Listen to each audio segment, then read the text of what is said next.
Көктем мезгілінде кейбір адамдардың жұмысқа деген қабілеті төмендеп, ұйқы қанбау, тез шаршау секілді енжарлық пайда болады. Көктемді халық жуанның жіңішкеріп, жіңішкенің үзілетін қараөзек шағы келді деп айтады.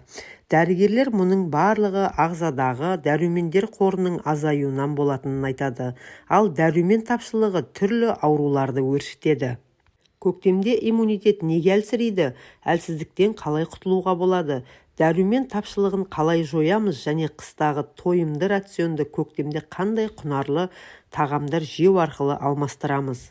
Көктемде табиғат қана емес, адам ағзасы да тазара бастайды. Ағзада жасушалар жаңарады. Сондықтан адам әлсіреп, иммунитеті төмендеп, дәрумендерді қажет етеді. Біз қыс бойы жаздағыдай көкөніс пен жемістерді көп жемейміз, сондықтан иммунитет әлсірей бастайды.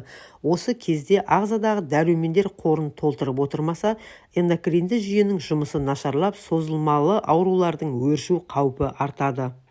Адамдардың көпшілігі қыста аз қимылдап, көктем шыққанда қимыл қозғалысы үдетеді.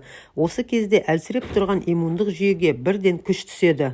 Көпшілігінің қан қысымы төмендеп, басы ауырады. Бұған қоса көктемде ауа райы құбылып тұратындықтан суық тигізіп алатындар бар.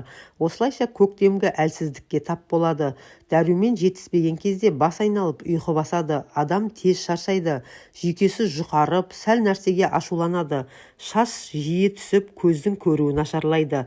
Тіпті тырнақтың реңі өзгеріп, қаншалықты күтіммен қарасаң да қалпына келмеуі мүмкін.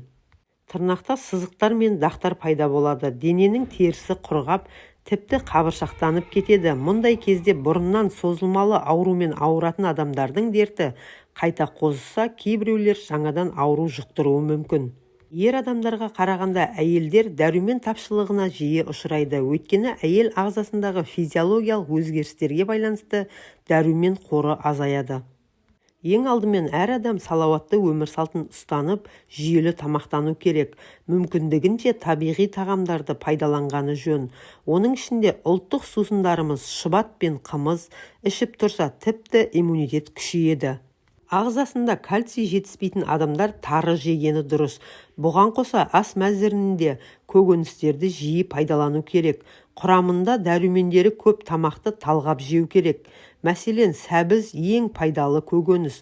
Оның құрамында В1, В2, В6, С, Е, ПП, К дәрумендермен қатар минералды тұздар да бар. Сәбіз көздің көруін жақсартып, терінің жақсаруына әсер етеді. Қызылша шаршауды басып, күйзелістен құтқаратынын көбіміз біле бермейміз.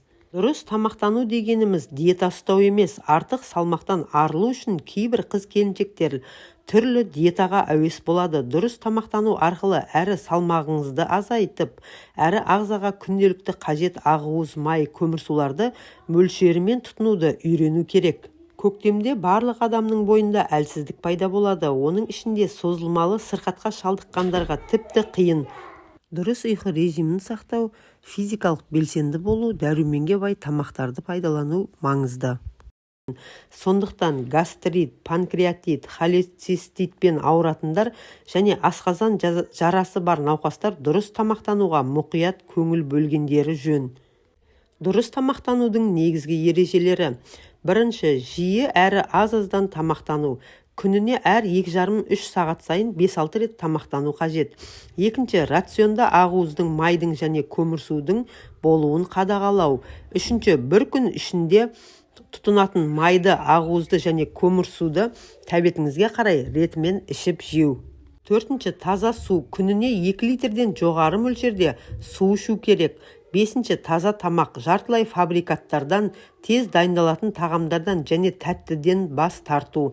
Алтыншы, калория нормасын сақтау. Ең құнарлы тағамдар қандай? Көктемде көкөніс, жеміс-жидектерді көп пайдаланып, сорпа ішу керек. Ас көк, ақ желкен сияқты көкөністерді де жиі жеген дұрыс. Көбірек қозғалып жүгіруді қолға алсаңыз, ағзадағы қыстан қалған токсиндер термен шыға бастайды. Қырыққабаттың ең үлкен пайдасы С дәруменінің мөлшері көптігінде. Оған қоса қырыққабатта Е, В1, В2, В3, П, ПП, Н, каротин, Д провитаминдері бар. Сондай-ақ қырыққабаттың құрамында крахмал болмағандықтан және сахарозаның мөлшері аз болғандықтан ол қант диабетімен ауыратындар үшін өте пайдалы. Күніне таңертең немесе кешке 3 дана жаңғақ жеңіз, бір алма жеуде әдет қылған дұрыс. Күн сайын таңғы шай орнына қайнаған жылы су, бір ас қасық бал қосып ішсеңіз өте пайдалы.